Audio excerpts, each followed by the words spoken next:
Hello everyone, wishing you all a happy new year as we have come along to the huge controversies of CAB and NRC. So here's a video, but a short disclaimer beforehand.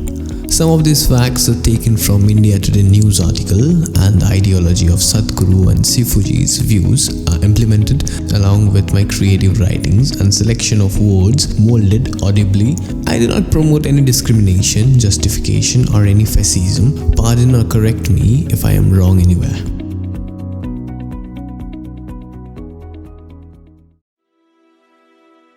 Now let's enlighten ourselves with some real facts. The citizens of India are named, recognized, validated and characterized by the infiltrators under a set of 3 laws. The Citizenship Act of 1955, altered many times, the latest version arose on December 12, the Foreigners Act of 1946 and the Passport Act of 1920.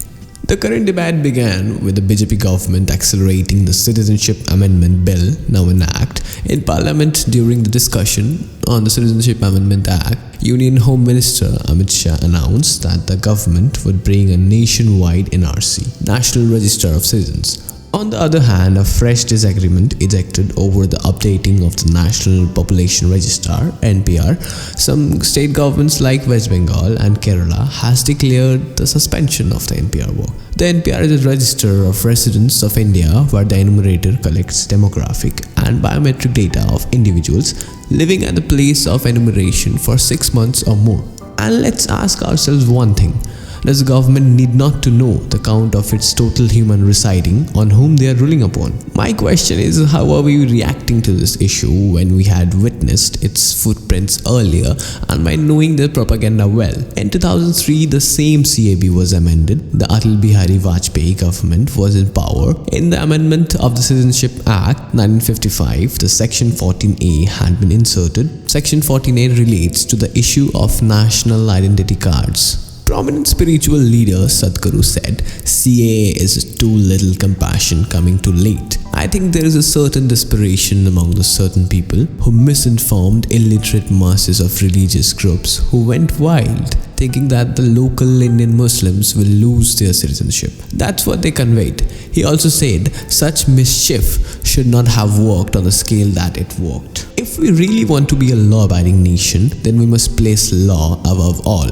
And I got surprised while witnessing the violent protest by one community claiming to be suppressed. We all have the right to protest, but in a peaceful way, not by vandalizing public property or showing rowdiness or hooliganism. Most of them don't even know why they are protesting, which clearly shows that they have taken it either as a personal attack or incited by some profit-seeking groups. Some people are labeling the government as fascist or anti-Muslim, but Sir APJ Kalam was elected as the 11th President of India in 2002 with the support of both the parties, while BJP ruling and the opposition with INC. And approximately a year ago, this government gave citizenship to nearly 15,000 Bangladeshi Muslims, and continuously it's been told that Indian Muslims have nothing to do with the bill. It's only meant for the illegal immigrants like Hindu, Sikh, Parsi, Buddhist and Christian from Pakistan, Afghanistan and Bangladesh who have lived in India without documentation.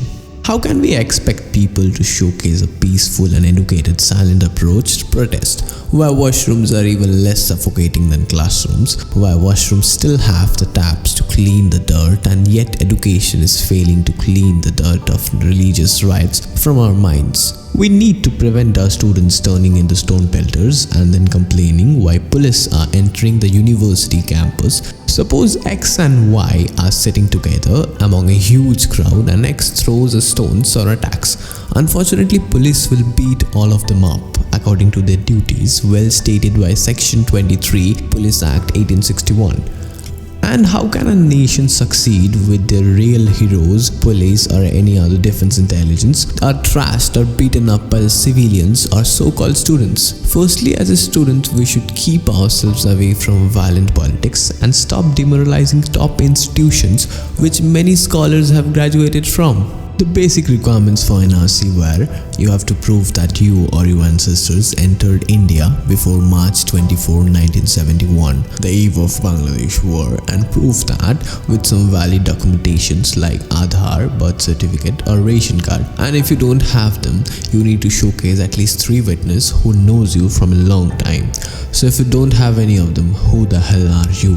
But we need to obey our constitution and also listen to some valid points made by human rights activists, and let's not make the war heroes, ex-army or any individual personnel a refugee who has served the nation and struggled for us to stay alive. And let's not make it political here. We don't represent a party by our birth. We represent humanity or our moral values. And honestly, all parties should jointly collab to look forward to change and maintain real peace in this country.